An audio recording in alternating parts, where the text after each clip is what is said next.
Mercredi 24 juin, à 9 h, l'épisode de Loki. Ce soir, 21 h, Portugal-France. Que demander de plus? Bonjour à tous, c'est Zino, j'espère que vous allez bien. Et aujourd'hui, comme vous l'avez vu dans le titre, je suis là pour vous faire la critique de l'épisode 3 de la série Loki.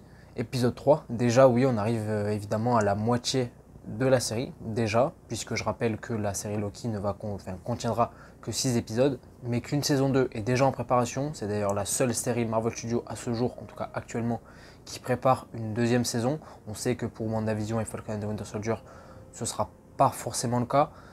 Mais en tout cas, pour Loki, apparemment, il devrait y avoir une deuxième saison. Mais bon, on n'est pas là pour parler de ça. On est là pour parler de l'épisode 3 de Loki. Je suis là pour donner mon avis à chaud. Et mon avis à chaud, c'est on est encore sur un très bon épisode, je trouve, à mon sens.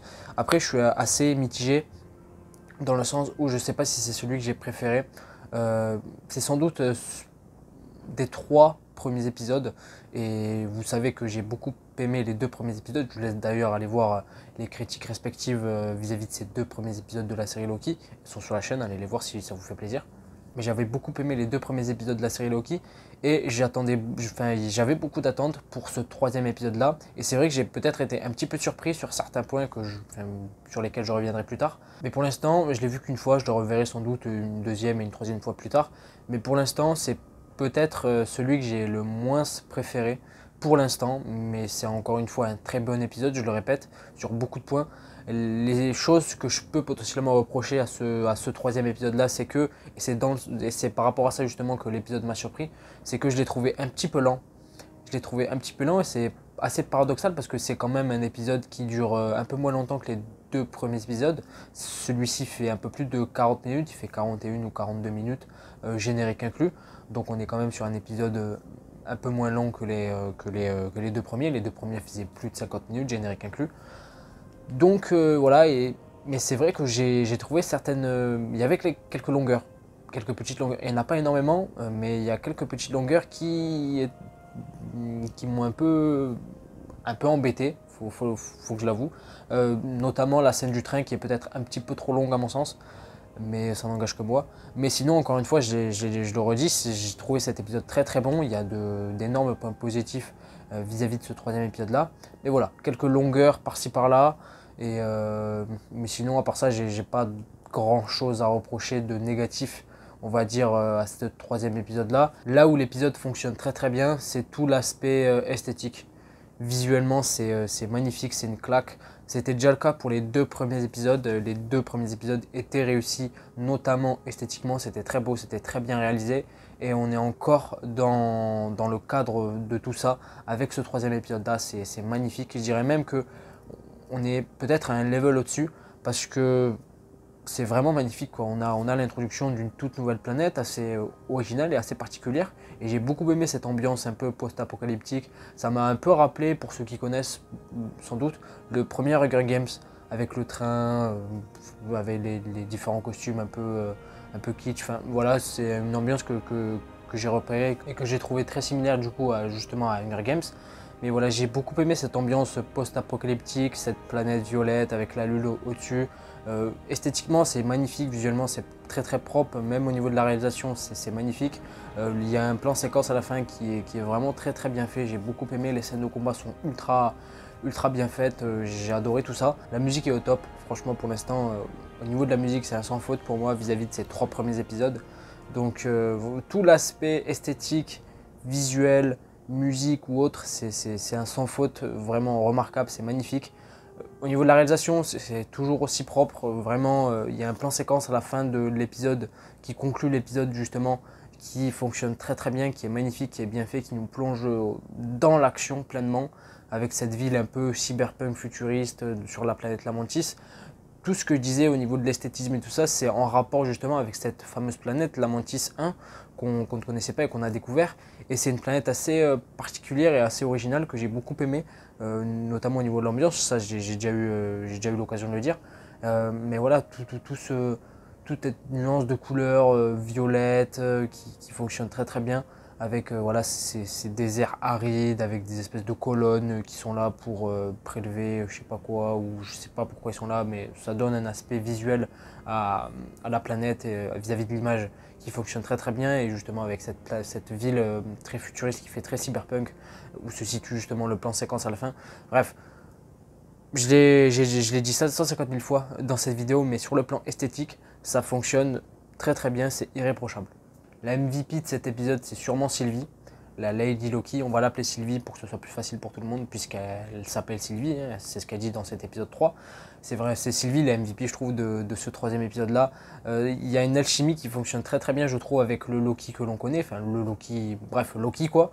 Et j'ai beaucoup aimé ce duo. Il y a des duos qui fonctionnent dans cette série. Il y a le duo Loki-Mobius qui fonctionne, que j'aime beaucoup durant les 2 premiers épisodes. Et puis dans ce troisième épisode-là, il y a le duo Loki-Sylvie qui fonctionne très très bien. Comme je le disais, il y a une vraie alchimie qui s'en dégage. Et ils sont très beaux tous les deux. Voilà, j'ai beaucoup aimé ça. Et c'est assez intéressant et assez drôle aussi, la relation que Loki peut avoir avec Sylvie, parce que bon, Sylvie, c'est un variant Loki, une autre version de Loki. Et c'est assez intéressant parce que durant l'épisode, ils doivent collaborer, ils doivent se faire confiance mutuellement, même si au fond, je pense pas qu'ils se font réellement confiance, mais ils doivent collaborer pour s'en sortir tous les deux. Et ce qui est assez bizarre parce que, étant donné que Loki, qui est un habitué de la trahison et autres, avec qui il a l'habitude de travailler et de collaborer, et bien là, il se retrouve à collaborer avec une autre version de lui-même. Donc voilà, c'est un truc que j'ai trouvé assez marrant durant ce troisième épisode-là. C'est un truc qui fonctionne aussi bien. C'est un peu dans le sens... ça, c'est traité dans l'épisode un peu de manière humoristique, que j'ai beaucoup aimé. Justement, l'humour fonctionne bien aussi dans ce troisième épisode-là. Ça, il n'y a rien à dire à ce niveau-là. Et puis, autre chose aussi, c'est tout l'aspect mystère. Tout l'aspect mystère qui commence... Enfin, qui commence pas, non, mais qui continue à se développer et à grossir, entre guillemets, vis-à-vis de la série sur différentes notions au niveau de la TVA, des gardiens du temps, comme j'ai pu le dire dans ma critique de l'épisode 2 j'allais dire de Falcon and the Winter Soldier, non, de Loki. Je trouvais qu'il y a un réel mystère qui planait autour de l'organisation de la TVA et tout autour des gardiens du temps, et c'est un mystère qui grossit encore avec ce troisième épisode là, puisque on a Sylvie qui a comme motivation, comme ambition de détruire, on va dire, les gardiens du temps. Pour quelle raison, je pense qu'on le découvrira plus tard. Mais en tout cas, voilà, il y a un mystère qui commence à grossir de plus en plus d'épisode en épisode, jusqu'à sans doute arriver à une grosse révélation justement à la fin de la série. Je pense que ce sera le cas. Et puis, on ne sait pas les enjeux pour l'instant de la série. En tout cas, par rapport au personnage de Loki, parce qu'on ne sait pas ce qu'il a en tête maintenant, puisque il a été engagé pour une mission, c'était de retrouver, en tout cas d'aider la TVA à retrouver le fameux variant Loki, Sylvie.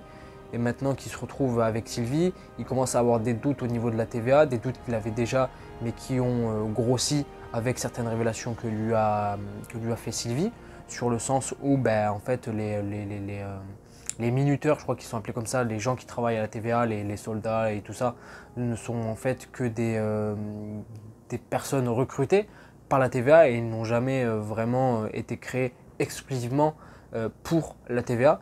Et ça, c'est quelque chose qu'il a découvert, en tout cas que Sylvie lui a fait découvrir. Et ça augmente, entre guillemets, tous ces fameux doutes sur la réelle implication de la TVA autour de cet éternel flux temporel. Est-ce que tout ça n'est pas qu'une simple supercherie? Est-ce que les gardiens du temps ne sont pas qu'une simple supercherie? On ne sait pas, je pense qu'il va y avoir beaucoup de révélations qui vont arriver d'ici la fin de la série, et c'est ce qui justement fait grossir tout le mystère et tout le suspense vis-à-vis de la série. Donc voilà, je pense que j'ai tout dit pour ma critique de l'épisode 3 de Loki. Je pense que j'ai rien oublié. Voilà, j'ai couvert la quasi-totalité, je pense. J'ai sans doute oublié des trucs, mais ça c'est comme d'hab, hein, comme d'habitude. Mais voilà, sinon, Tom Hiddleston, toujours magnifique en Loki, ça y a rien à dire. Le développement de personnage est toujours aussi intéressant et intriguant, et moi, c'est quelque chose que j'aime beaucoup. Voilà, j'en peux plus d'attendre déjà pour l'épisode 4 de la semaine prochaine. J'ai hâte d'être à la semaine prochaine. Mais avant, il y a France-Portugal, et oui, ça c'est ultra important, à ce soir. Allez les Bleus.